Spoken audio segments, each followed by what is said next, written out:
First run of the off-stream session is a go.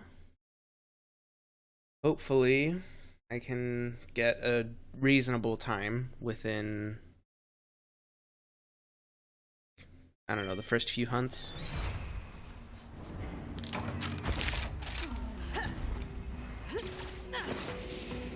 What do we have as the other monsters that have spawned on here? Rajang? Okay. So we can't rely on a mount in zone, what is that, 14?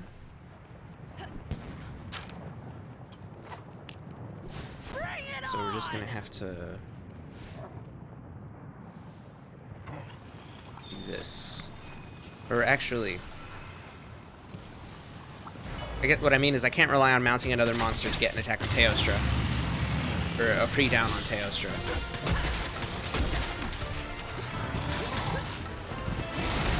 But I can get a mount on Teostra right now.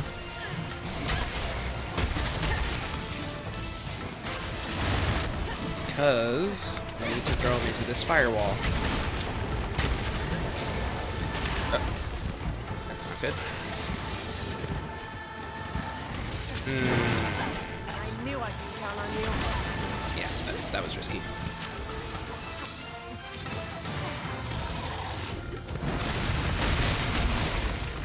Should take what, five soaring wyvern blades? Off.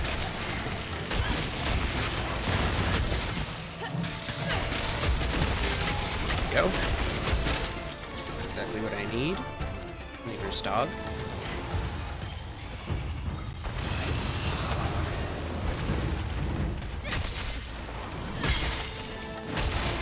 Just stay focused. Oh, damn. A little bit too slow. The soaring wyvern blade.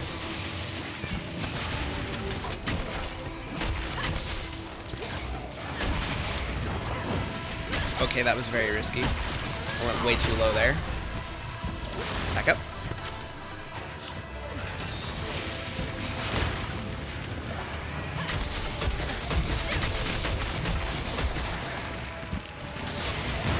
Barely have enough file to do a soaring wyvern blade. I for sure need to do this.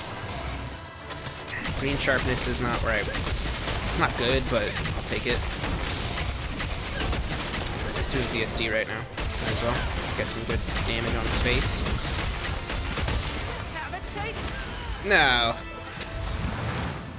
Okay. Heal. It's not running off. Interesting.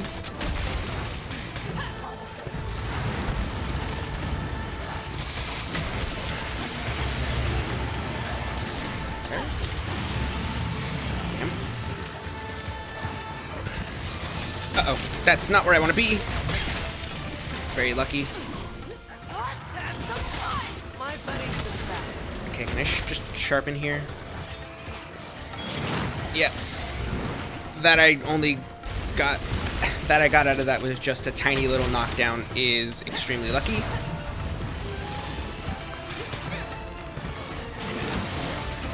Again, very lucky. You're my best pal. Okay. Oh no, you don't. Here we go. Into the next zone.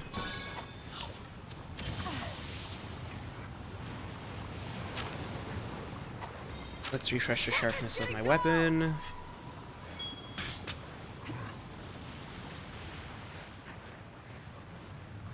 Now is about the time where we'll want to use the demon powder. And that, and then mash B.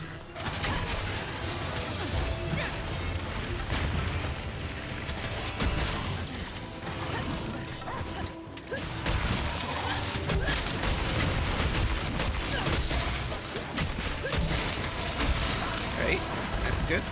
Although, what wasn't good was my movement there. I couldn't tell which way the Teostra was going to fall, so I made a guess, and I guessed a little bit wrong. That's fine. Just just a little bit of lost damage. Okay, luckily I did not get exploded there. Really just lucking out here.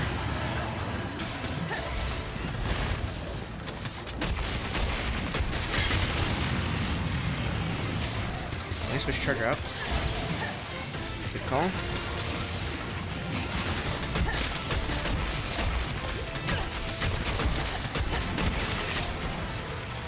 Oh god.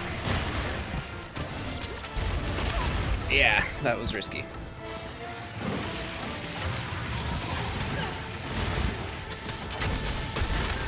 Jeez, okay, back out.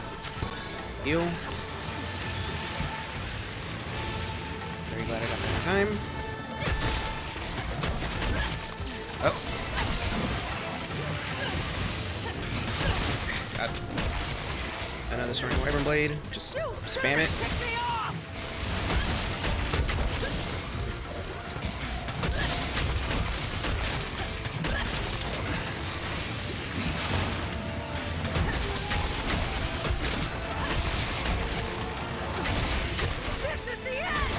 Oh, okay. That was not good.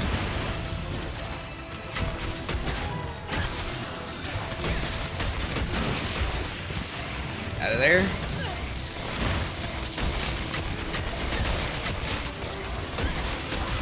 Holy shit. Oh, thank God. Alright. That was very good. That was very, very good. 617. I can feel my heart pumping. Like towards the end there. Like as soon as that little blue, like, this monster is weak thing popped up, I was like, oh god, am I gonna do it first try? And I did. So that's very good. That is exceptionally good. So happy about that. Especially because that means that I don't have to record a second outro specifically for Teostra. Because it's just me being half lazy, half like I don't want to record a second outro to be like, so I had to slightly change the build to hunt Teo, and these are the changes that I made. Hooray. I knew this build could do it, it just required a lot of practice. 6:17:35. Shame I couldn't get it on stream, but at least I have a time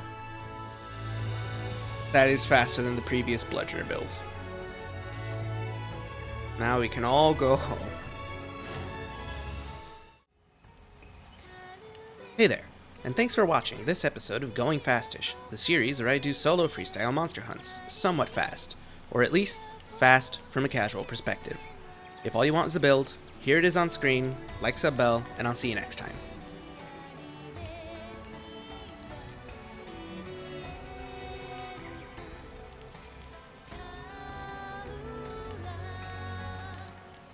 If this is your first time here, or if you want a build rundown, then here you go. This is a build that is centered around the Teostra's Castle switch axe, and maximizing both raw and blast damage, for better or for worse. Don't worry, I'll explain. For starters, I have a Mind's Eye deco in the level 2 slot of this switch axe, and Attack Boost 3 as my Rampage skill. Seeing as this isn't a handicraft build, Mind's Eye is going to be necessary to keep doing damage to a monster and not clanking off it. Next up is the Almudron Helm, because of course it is. It's very difficult to not use it. In its 2 level 2 slots, I have 1 point of Rapid Morph and 1 point of Mind's Eye, giving me all the points I need for both skills.